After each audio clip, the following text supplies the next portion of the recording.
Good afternoon, everybody. Thank you so much for joining this session we have today. This discussion, my name is James Wallace. I'm going to be joined by Darryl Duffy from Stanford Graduate Business School. The case for CBDCs and their geopolitical implications. So we'll do some very quick introductions and then we'll jump into the questions. We do have a Q&A we can include at the end. So if you have questions, feel free to put them into the chat. Just a very quick introduction to myself. I'm James Wallace. I'm the central bank digital currency leader here at Ripple. I've been with the company 2.5 years. I've been working with all things blockchain related for about 7 years, and I've been in the payments industry for over 20 years. So this is a very good topic from a personal interest level. I'm delighted to introduce Darryl to you all. Darryl is a professor at the Stanford Graduate School of Business. He specializes in finance and management. He's a deep expert on financial markets, policy, and academic research and teaching. And he's currently working on a lot of things. He's a very busy person. But one of particular note here is an initiative commissioned by the Hoover Institute in the US, studying the Chinese CBDC implementation and implications for the US and how the US should respond with their own payment system. So, Darryl, it's great to have you, and welcome to the session. James, it's always a pleasure to talk to you, especially on this topic. Yeah, it's a fun topic. So I'll just do a very quick introduction on CBDCs, and then we'll jump into the actual discussion. And there's no shortage of interesting things to talk about on this topic. So central bank digital currency, what is that, right? It's at its simplest level, it's digital currency issued by a central bank. So if that was in the US, it would be a digital incarnation of the US dollar. There are many different use cases that are within this sort of term CBDC. There's wholesale CBDCs, which is interbank settlement between banks, which is settled through the central bank. There are retail CBDCs. There's several different use cases. The easiest one to understand is a digital alternative to cash and all the implications of that. So central bank issued money. And then there's an emerging term called MCBDCs or multi-CBDCs, which is really looking at the global implications of CBDCs and how they can operate cross-border. And it's that geopolitical angle that we will certainly spend some time on today. Now, in terms of what's going on in the market, there are various studies out there. The Bank of International Settlements, for example, and other people have published reports. There's somewhere over 80% of central banks around the world are doing something in the CBDC space, whether that be research or whether that be an actual experimentation or proof of concept. A very small number are actually either live or will be live shortly. Just a little plug for the Ripple project here. We recently announced a partnership with the Royal Monetary Authority of Bhutan, and that project will actually be looking at wholesale and retail and cross-border CBDCs. And then the last plug is for UBRI itself, so our University Blockchain Research Initiative. There are many projects actually underway in this central bank and digital currency space. So there's work going on in Stanford, at Berkeley, at Zurich in Switzerland, in Cape Town. So lots going on in this space. So that's plenty of introduction. So Darryl, let's get started. Just a very I'll give you an easy one to start with. Okay, so why is there so much interest in CBDCs right now? What is driving that interest? I thought you said you were going to give me an easy one. Easy-ish, okay. Well, it's complicated a bit because there are many different good reasons. Financial inclusion, there's a lot of, let's say, even in the United States, many low-income households that are not well connected to the payment system, don't have bank accounts, and are using very expensive methods of payment, like paycheck cashing services and remittance services. So getting them onto the grid of the payment system is one use. What's a big problem in the United States, again, is the payment system here. While it seems pretty good when you go in and tap your credit card to get a cup of coffee, the back end of that is very expensive and slow for the merchant. Huge fees are being extracted.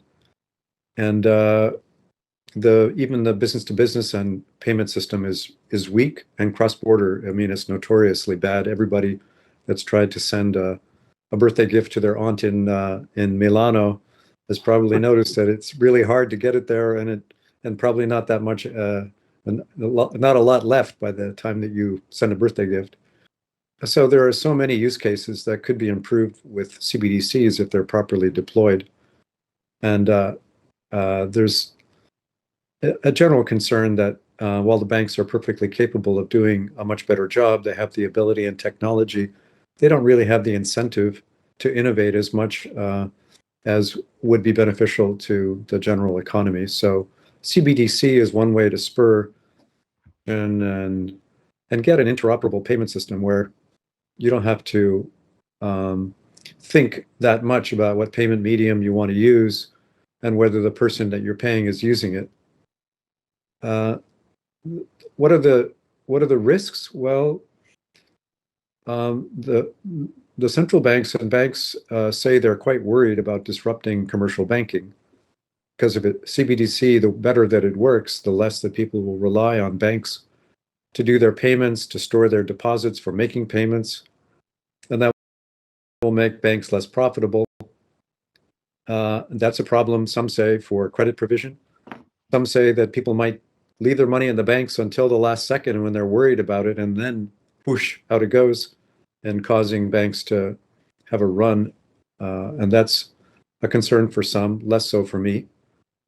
There's also the risk that if you get it wrong and your technology isn't 100% bulletproof, that you're creating single points of failure for data, cybersecurity, and privacy. And you need access to the data to check for the legality of payments for compliance with anti-money laundering, countering the financing of terrorism, tax compliance, and so on. So if you centralize your currency, your digital payments, that puts more onus on getting it right in terms of the trade-off between privacy and legality of payments. I think those are the biggest risks, both in developed markets and emerging markets. I think one of the reasons that there's so much interest, as you said, among central banks in getting started is some sort of fear of missing out. They see that China is a very large economy that's moving fast and now has the pole position on the provision of this technology and for setting standards internationally for cross-border use of CBDC. Central banks are being asked, well, how come we don't have that if China has it? And they don't want to report, back that, we think the banks are doing it fine and there's no need to disrupt. So they want to be on the leading edge of whatever happens. And I think there is an important conversation that needs to be had among different central banks about how they're going to manage all of this internationally. And no central bank really wants to be out of that conversation. That's what Governor Brainerd of the Federal Reserve said. On the other hand, as you probably noticed, a couple of other governors of the U.S. Central Bank, Governor Quarles and Governor Wallace, both said that they don't think it's necessary to do a CBDC, that our current payment system is doing okay or can be upgraded. So there's a lot of controversy about whether countries like the United States should push ahead. But meanwhile, almost all central banks are doing research or development. I think 30 of them now, by last count, according to the Atlantic Council, are doing either pilot testing or actual development as opposed to just research, whereas the United States is only doing research in a project with MIT. Yeah, no, there's lots going on for sure, and I think you hit on some really great, motivations and also some risks there, Daryl. On the motivation side, what do you think what is it about central bank issued money, government backed money, that is an advantage over commercial bank money or private money? Well, one of the primary advantages is interoperability. It's not so much what the payment medium is, it's how you move it. I think people actually trust that their bank deposits are money good, and they don't really think about it when they pay for something, whether the money's actually going to get there or not, or whether, the merchant or your car dealership or whatever, they're not really thinking when you when you send a payment whether or not it's going to arrive, people trust that the bank deposit system is working well, but it's cumbersome to use. And people also do have a sense, or at least some believe, that there should be an official sector form of money. That's the main impetus for the Central Bank of Sweden. Their payment system is actually pretty good. They have mobile payments through Swish, and the Swedes are very advanced in most things like technology. But the Swedish central bank figures we want people to trust that we'll always have an official currency as paper money goes out of use, and it is going out of use in its declining use. And one wonders, when it's gone, what will people accept as official tender? I went to Sweden recently, and they wouldn't accept my paper money at the hotel. They said, "We don't take that anymore." Yeah, that's. I mean, that's a good example. I think there are other countries, in like Denmark, is very similar, right? It's so everything is digital pretty much these days.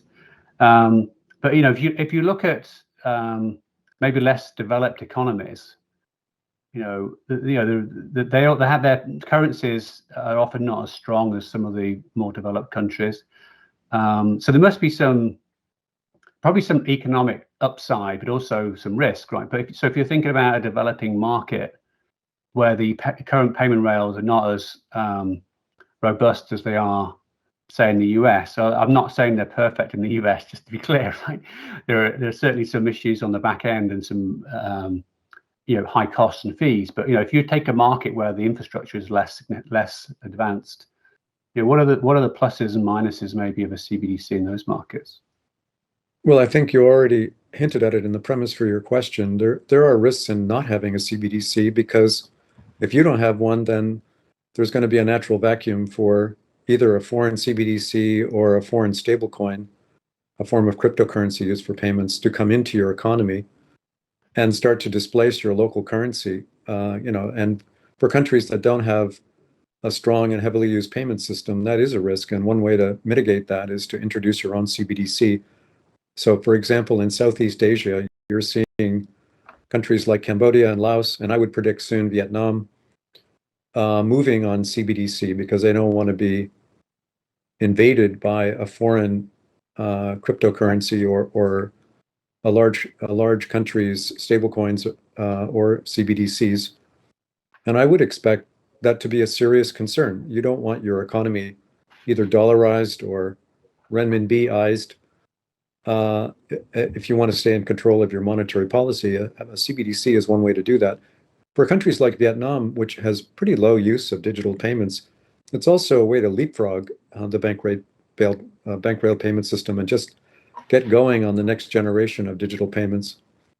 The government of Vietnam must be looking carefully at what it will do in this area. It has pretty innovative new fintech firms, but it doesn't have a heavily digitized payment system, and so it would be ripe for something like this.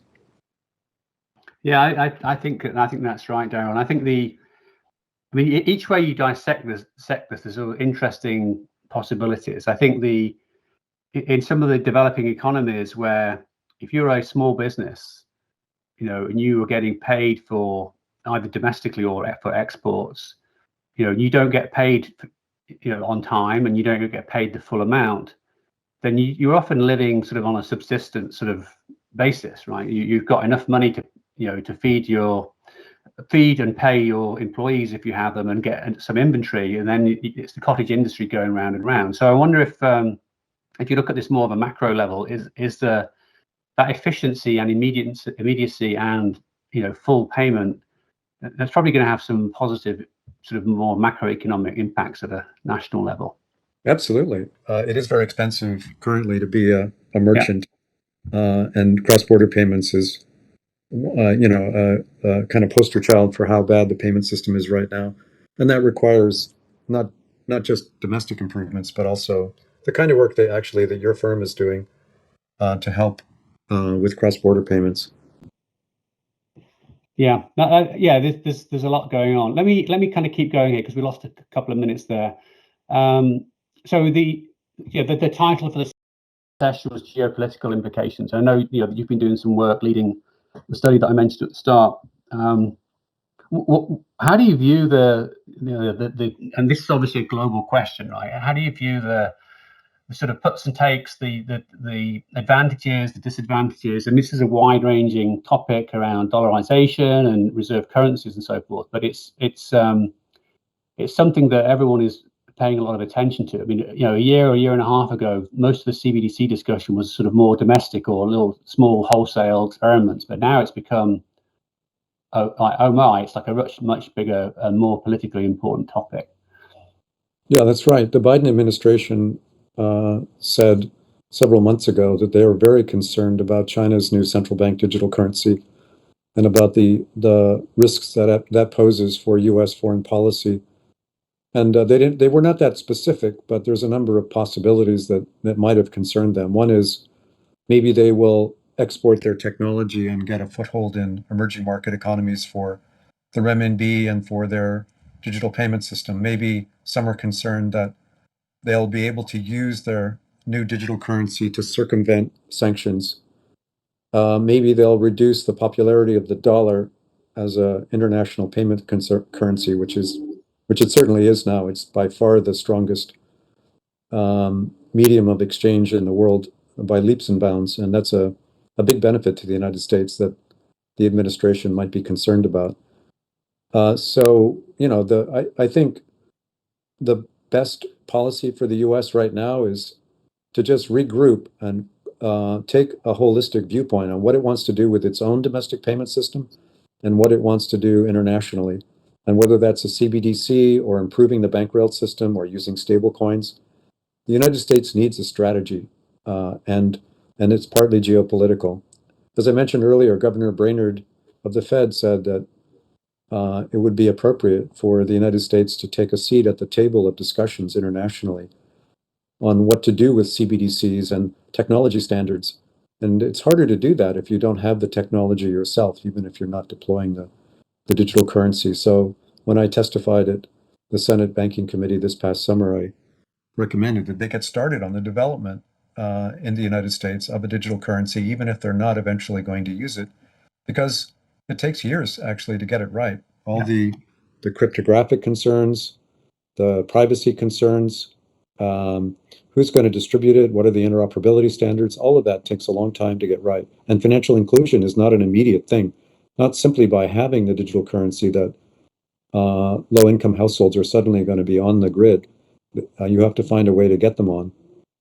Yeah, no, it's complicated one. I think it's made more complex in the US because there's so many different government entities and private entities and political groups that all have kind of a say in this, right? And I think one of the questions that came in is, do you think China has an advantage in terms of driving adoption because they can, to some extent, enforce it or mandate much more than a country like the US or Eurozone can do. Now, linked to that, I think you mentioned stablecoins, and that is a hot topic as well right now. I mean, some countries are saying, we don't want to permit stablecoins. We favour CBDC, a central bank backed initiative. Others are saying, like the European Central Bank, are saying they're open to stablecoins, but they only want ones that are going to be regulated and approved by them, right? So there's obviously a range of stablecoins, and then you've got people like Circle. It appears that they're looking to potentially become like a narrow bank and issue stablecoin, with some form of backing from the Federal Reserve, but without it being Federal Reserve issued. So what is your thinking on stable coins versus CBDCs, the role for both of them, domestic, international, that kind of thing? There's definitely a role for both. If you take a stable coin that's compliant, that's well backed, that has good compliance with anti-money laundering and other legality issues, it could be a go-to payment medium, especially for cross-border or international use. I doubt that if the Fed develops a CBDC, that it would be as widely used internationally as a solid, strong stablecoin design. And for that reason, I would expect a stablecoin like USDC, the one that you mentioned, that's issued by Circle, part of Coinbase, to have head start in that area, and there might be one or two others. There are risks and opportunities there. I think there's a coexistence of stablecoins and CBDCs is likely if it's allowed by regulators. Yeah. And there's also geopolitical dimensions to this. There could be a proxy contest between, let's say, China and the US for use of their currencies offshore in the form of stablecoins, filling a vacuum for international payments. And if the United States says, well, we don't want to mess with that, then perhaps China would take the opportunity to step in certain emerging market economies. So the United States has to decide on its policy there too. It's a, as I said, one should start, or the US government should start with an overall objective and strategy for its payment system and for what it would like to see the global payment system look like, and then move forward on it. It's been kind of confusing over the last couple of years exactly where the US government is going.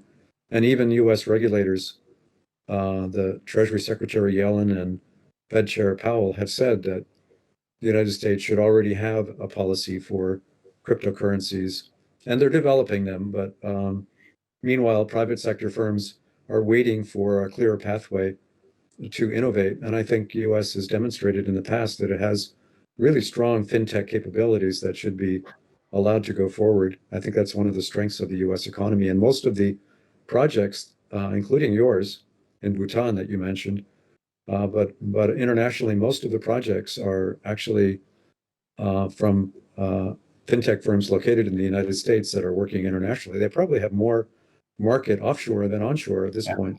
That's certainly true. And I think I sort of scratched my head on this one a little bit, Daryl, because a lot of innovation is coming from the US. The government and the Fed and the other agencies have a lot of very smart people, and I think leaning in and trying and shape the future rather than reacting to it would seem to me to be a good strategy. I mean, one thing I've observed in the last sort of, I guess, 2 or 3 months over the summer is the number of conversations that me and my team have been having with commercial banks about CBDCs. A year ago it was pretty much all central bank discussions. Now it's clear that the commercial banks will be part of the implementation. The most likely model in most countries, I think, is what they call a two-tier system. So the central bank will create and issue the money and control the supply of the money. It would then be distributed through commercial banks to businesses and consumers.